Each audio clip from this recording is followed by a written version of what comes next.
Hello, everyone. I'm Michael Flora with MTM Services. It's my pleasure to be back with you today. One of the things we're seeing all across the country right now is transformational change. I'd like to introduce to you one organization that has not only experienced transformational change, but continues to thrive in this new healthcare environment. That's Plains Area Mental Health and their CEO, Kim Keleher. I had an opportunity to sit down with Kim recently and talk about her readiness to becoming a CCBHC and transformational change. Here, take a look at what we found. Hello, everyone. This is Michael Flora with MTM Services. It's my pleasure to be back with you today as we look at lessons in leadership. Leaders all across the country and organizations all across the country have had to make a sizable shift in the way we prepare, deliver, and plan for services. Plains Area Mental Health Center has experienced tremendous transformational change over the past several years. I'm joined today by Kim Keleher, President and CEO of Plains Area Mental Health. Welcome, Kim. Glad you're with us. Hi, Michael. Glad to be with you.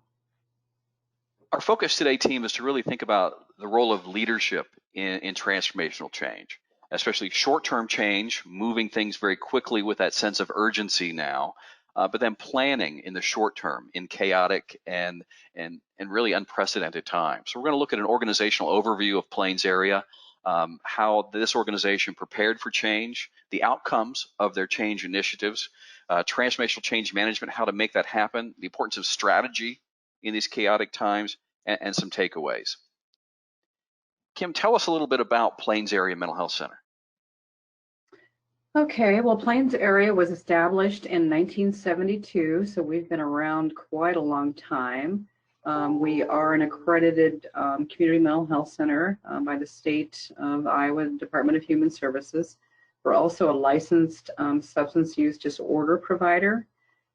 We just recently were awarded the CCBHC expansion grant, which is effective May 1st, which we are thrilled about that, and we'll continue to work with MTM Services on implementation. We cover a huge territory in Northwest Iowa, basically 13 plus counties.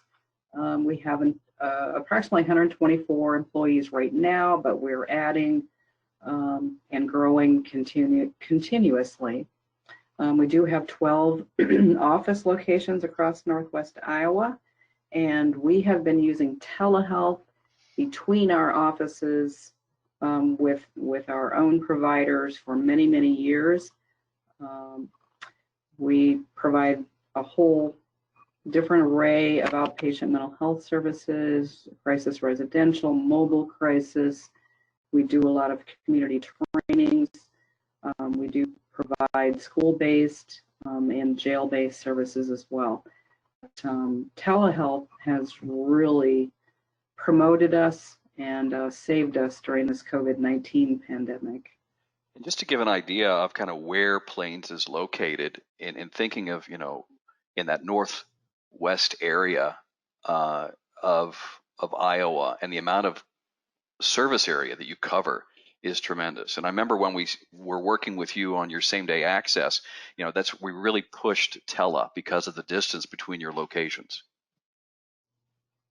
Correct, and it really has worked out very, very well. So we have providers, they have designated time, or now we've actually hired intake specialists. So all they do is sit in one location, but they can provide that open access first time appointment all across our service territory. And that has just worked out really well. And kind of preparing for change, one of the things we talk to leaders about on a regular basis is helping their organizations prepare for transformational change. Tell us how Plains set the table for transformational change. Well, we recognized early, but way back, probably 2010, 2011, that we needed some assistance. So that's when we started engaging with MTM Services. I believe it started in 2012. Mm-hmm. and basically really had to start with leadership training and getting buy-in from all of our supervisors and the executive suite, and as well as the board, because it was big change that we needed to implement. So we started, doing some strategic planning all across the agency and with the board, and started implementing same-day access, there again with extensive use of internal telehealth. No-shows, so we had to really get our no-shows under control. Collaborative documentation was key in increasing productivity and having all of our providers, be done at the end of the day instead of hanging around for 2 hours completing documentation. So we put into place productivity standards and key performance measures for all of our staff. That includes billing, front office staff, as well as all the providers that actually bill. We've implemented just-in-time scheduling. My CFO, Brenda, has done a fabulous job working with MTM on our costing report. We have implemented the DLA, which led to us just now implementing our levels of care. And we've also done extensive training with David Swan from MTM for E&M assessment and training. And then this led us to be able to apply for the CCBHC grant, which we've been awarded. So that's where we're at today. And congratulations on that, Kim. You and your team have done an outstanding job. When we reviewed the CCBHC assessment, you had very high scores, which allowed and I think really helped you in your application in being prepared and being ready. But just to show teams out there kind of the role that has happened at Plains over the years, you can see some trend analysis here.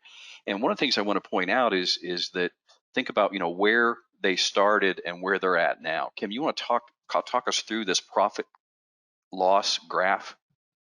Sure. So we just went back to about 10 years worth of data, but you can see sort of that flat line from 2009 through 2011. It had been that way for several years. We could just really, we just couldn't get ahead of the game. Then you'll see we took a huge dip and really took a big loss. We started working with MTM in 2012, and you can see the huge strides that we made over the next several years. I do want to point out, though, in 2015, that is when we had to upgrade our electronic health record, which pretty much crashed our billing for quite a long period of time. So, and then also in 2016 is when Iowa moved to the managed Medicaid, so the MCOs came into play. That also created havoc with the claims.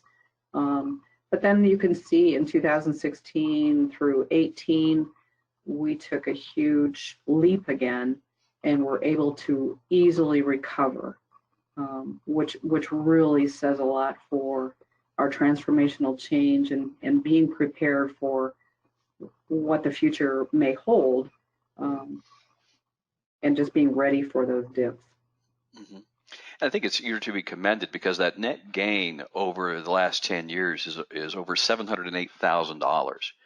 And so those are some pretty sizable margins to help sustain and grow the organization. And even your service hours increased over that period of time as well.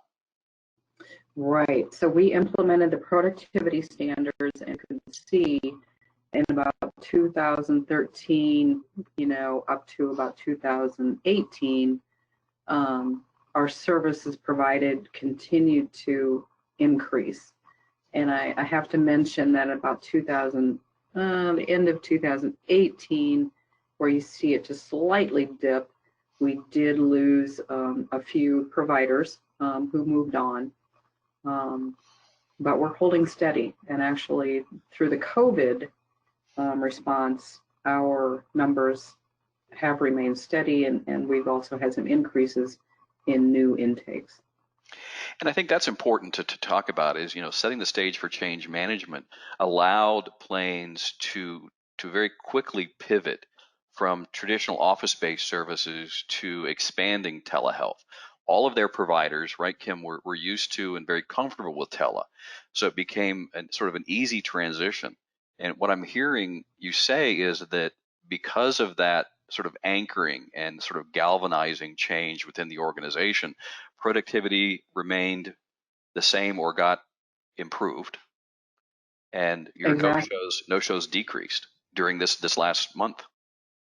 Exactly. So recent no-shows, clients are truly embracing the stay at home in their pajamas and sitting on their couch while they can, receiving services from one of our therapists. So all of our providers, including our integrated health and our community support staff, are working from home and using telehealth to provide services. So we basically did a complete flip from in-office services to providers being at home in 3 weeks. And to embrace that change, what did you have to do? What kind of change in the culture did you experience? We really had to get people used to using technology, and for some that is not an easy task, and they do not embrace technology. A lot of them feel that they're a people person. They just want to talk to people. They don't feel that they have to learn technology. But in today's age, that's key for providers, especially to be adaptable to any type of huge change that may come up at any time. And your outcomes, productivity over the 2 years, that's where you kind of saw that ramp up of, I remember working with you and your team kind of staging out what that looks like over a period of time to improve their performance to 112 billable hours a month or 65%.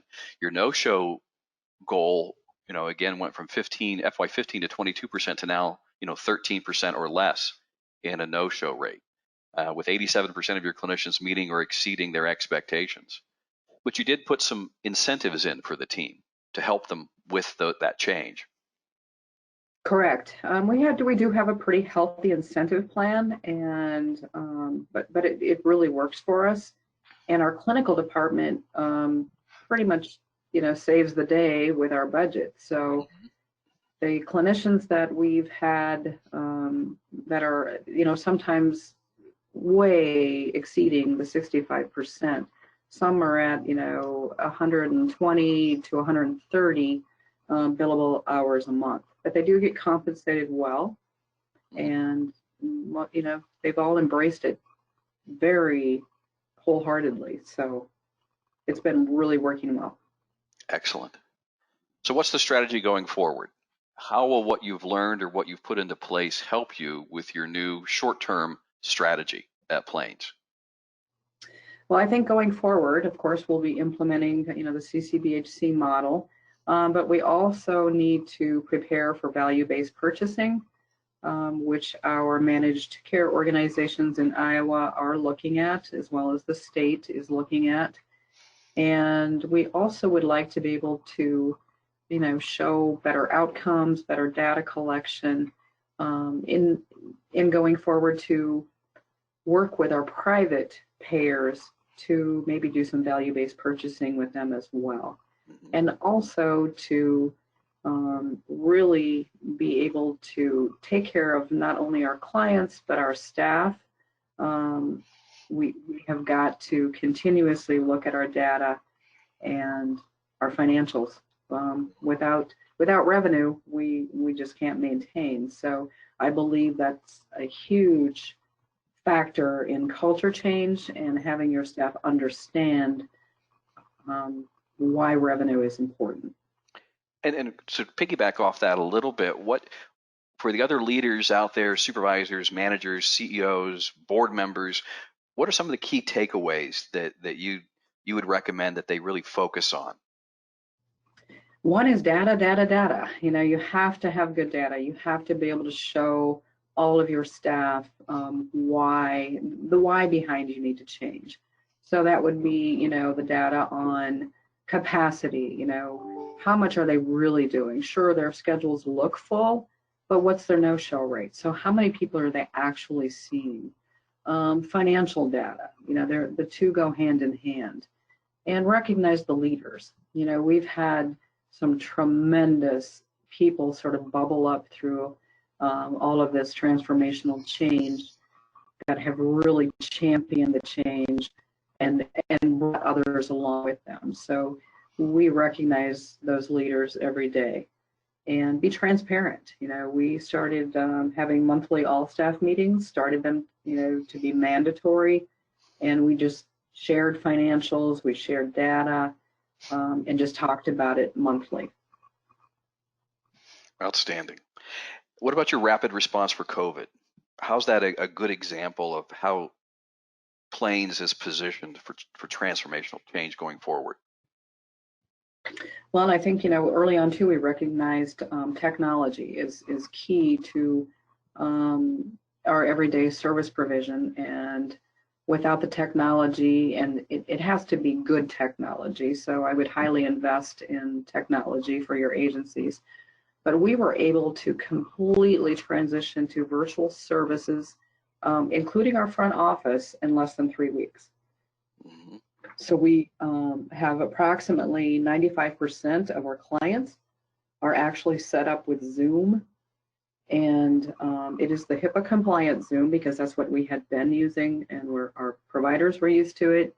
But our front office just called clients, walked them through setup. We posted everything on Facebook, on our website, communicated constantly with the public on how to, get set up, and it's literally in less than 3 weeks, everybody was working from home. That's outstanding, Kim. I think, your organization and your leadership has proven, you're truly a success story that this can happen anywhere in the country, that your leadership and kind of helping your staff shepherd the change allows the organization, I think, if an organization is prepared for change and embraces change, then things like a COVID pandemic or any other short-term crises or whatever that is, they're prepared to do that. And I just want to commend you on your leadership and Plains area mental health success. Well, thank you, Michael, and I just want to thank the team at MTM. We've worked with you for many years, and we will continue to consult with MTM Services. They have brought us a long way, and so thank you, and say thank you to your team. I will. Thank you so much. Thank you for your time, everybody, and stay healthy.